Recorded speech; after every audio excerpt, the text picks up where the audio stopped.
Switching gears now to the NBA. Switching gears. It is just now April. The Villanova Wildcats just defeated the Michigan Wolverines in the national championship. So thank God college basketball is over. I was going to say that we're recording on the final. And that shows everyone how much of a fuck we give about college basketball. So don't ever bring that up. Ever. Let's just say it doesn't make the final four fucks I give. Yes, exactly. If it's March, I'm definitely not talking about it. If it's March, I'm mad. Ooh. Okay. So, I love the NBA. This is coming from a guy who never played basketball. Damn right. I just love it. I NBA love the storylines and narratives. I love the stars. I love the highlights. I love learning basketball from the NBA. I love when they from Aaron. And from Aaron. I love when it's playoffs and they start playing defense. And I am ready. NBA playoffs are the first round of the NBA playoffs is the best week in sports. I'm just gonna say it. It's all nationalized. It's all nationally televised games. It's all plus 500 teams, and they're all playing hard. And you've got teams you never get to see. Like, I am stoked to watch me some Milwaukee Bucks versus Washington Wizards. Giannis Antetokounmpo is a beast. That's just one example. So we're gonna try and keep this quick because we are gonna talk some big time NBA in the upcoming episodes. So absolutely, we're leading up to it. Aaron, let's recap our. You don't need to respond to this, but just to recap our. Why would you ask me? You are a Sonics fan, RIP, and a Lakers fan. So let's start off with the first part. What is your prediction for the playoffs? You don't have to necessarily say who's going to win. Just it's Golden State. You think Golden State? I don't want. It's just going to be Golden State. So you think even though with Steph Curry maybe even missing the entire first round, coming back rusty.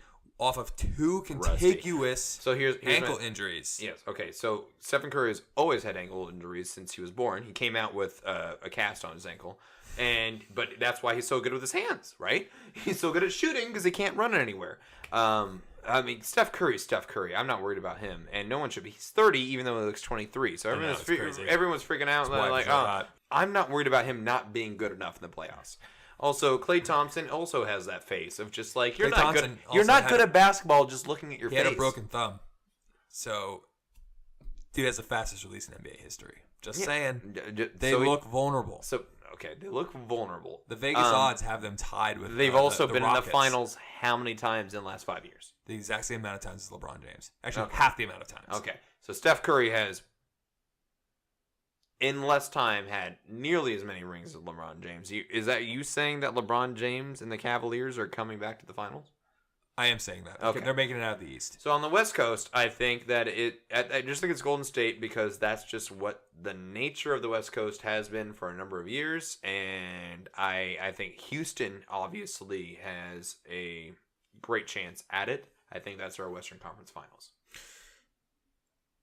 I can see Houston getting upset. They're a Mike D'Antoni-led offense. As a Lakers fan, you've seen those Phoenix Suns series back in the day. As a Lakers fan, I've seen those D'Antoni Lakers-led teams. Oh my God, I forgot about that. Yeah. So that was not. No. That was not a good team for him. Yeah, but they also played very well this year. They did, and they also have James Harden. They did, but they also had James Harden is the best guard in the NBA. In my overall. Overall, I think he can be better than Dwayne Wade in this. He's a video game guard. It's crazy. He can dribble. He can post. He can shoot. He's got a beard. He's fantastic. He's also the actor of my favorite sports commercial ever. I will put the link in the description. My favorite commercial ever is never mind. Excellent, James. No, that's exactly where we want those shoes to go. Berries and cream. Berries and cream. I'm a little lad who likes berries and cream. That's what James Harden sounds like when he plays basketball. Yeah, he's a little lad who likes berries and baskets. So I think my prediction is that yes, the Golden State will make it to the finals. I think that. Cool. I think that. So I'm not stupid. I think that Houston will be upset before they make it to the Western Conference Finals. And let's talk regionally. Blazers go out in the second round. I think Blazers go out in the second round. Yeah, I think they beat. They're gonna be. They have already clinched the third seed, which is impressive in my opinion in the Western Conference. Yeah, definitely. So that will probably be... Damian Lillard's a badass, he's man. Amazing. I love him. He really ascended his game this year. I want to hug him. Yeah. If I could hug him, I would. Which is why, yes, I would. Which is why I think they really need to make a big push this year. Just the iron is hot, Portland. You got to make a push 1 year. Who cares if it's a bad contract? Do it. So, but that's a talk for another time.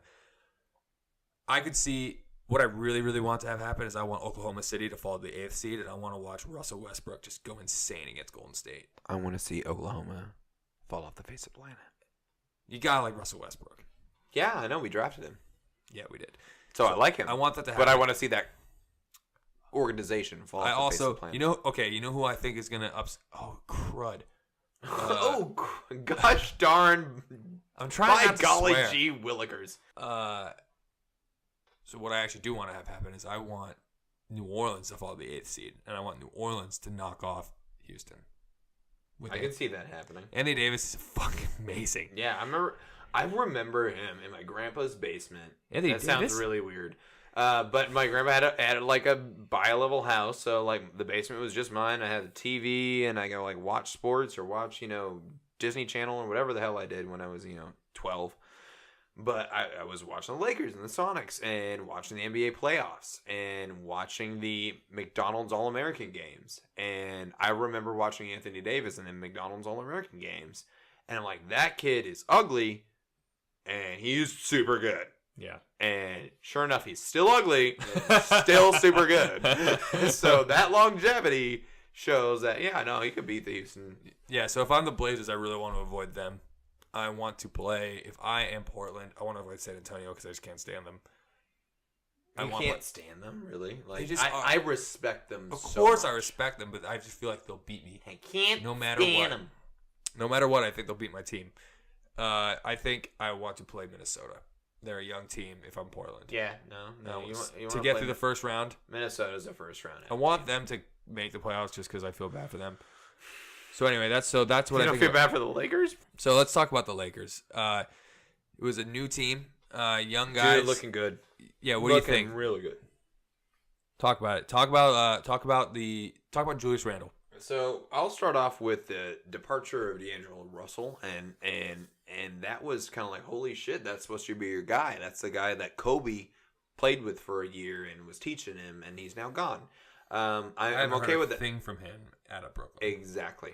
So that was a great decision. Case in point, Luke Walton. Let's start there. Like him. Let's go to the next level. Like Let's start him. there. He is coaching the way you should fucking coach. It doesn't matter that you're 35 years old or whatever.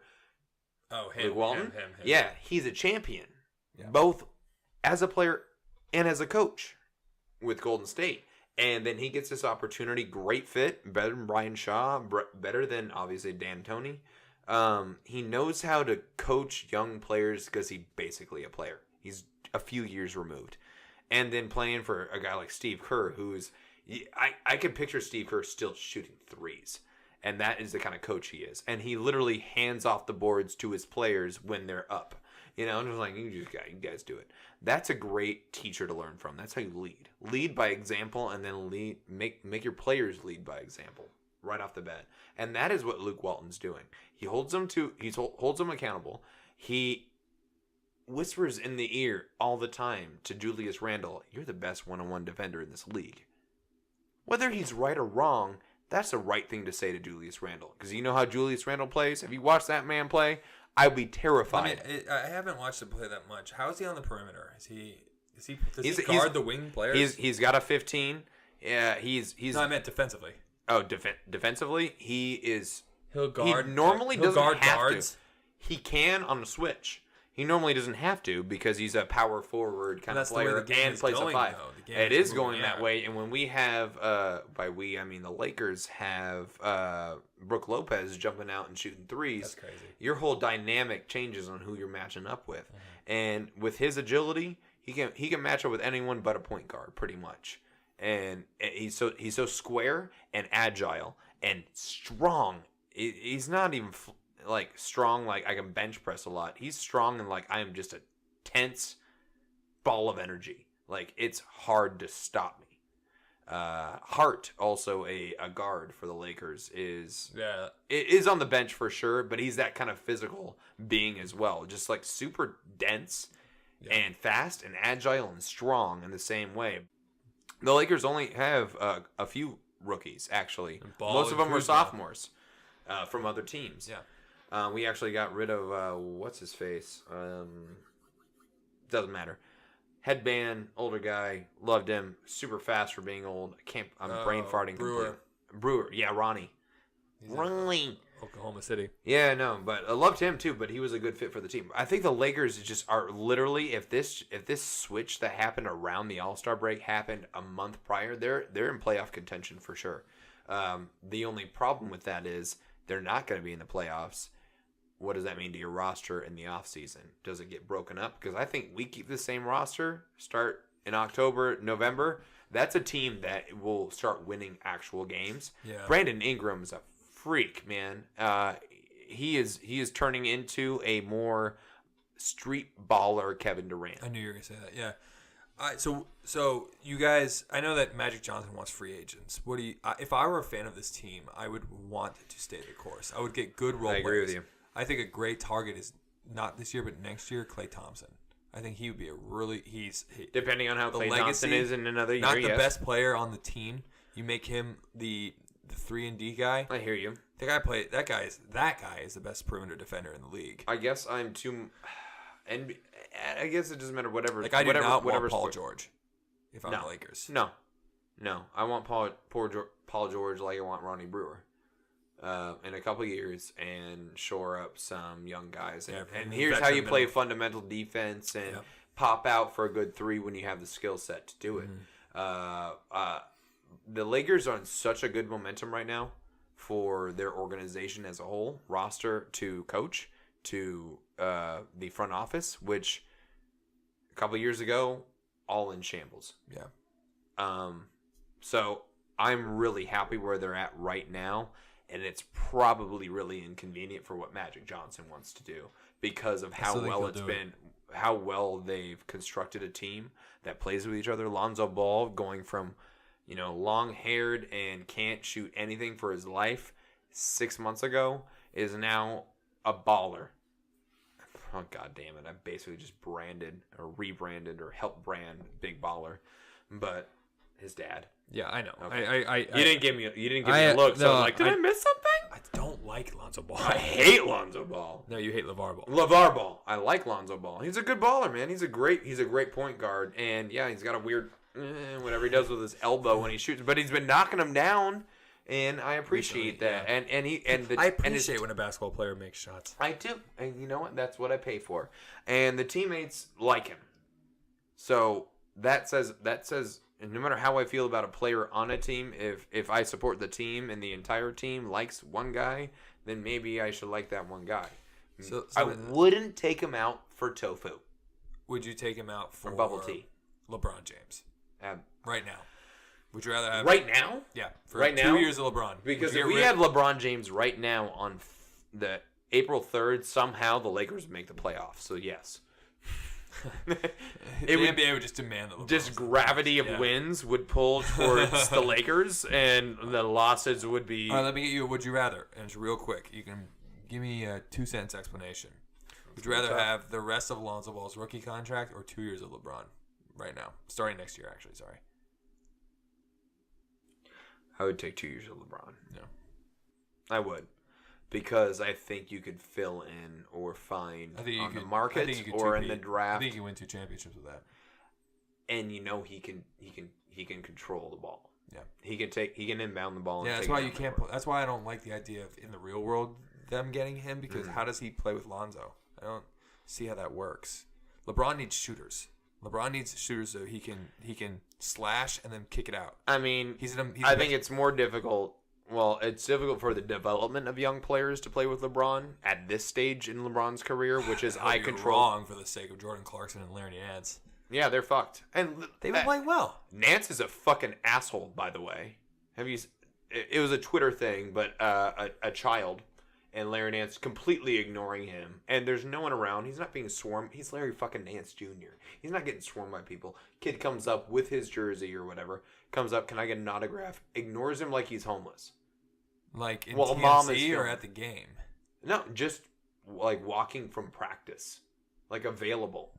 Walking freely. I'm not going to comment on that. I don't give a shit. You get to that level in your life, good. That's fantastic for you. And then when kids are saying, "Can I get a signature?" You're not being swarmed.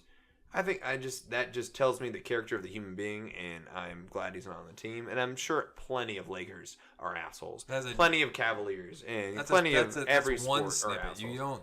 You can't make. But I saw it. You basically said you don't like the person as a human being based on 1-2 second snippet of his life. If you're just gonna disregard a kid, if it was me, I can understand that. Dude, you don't think I could find videos of Kobe Bryant being assholes of fans? Oh, Kobe Bryant's a dick. Love him as a basketball player.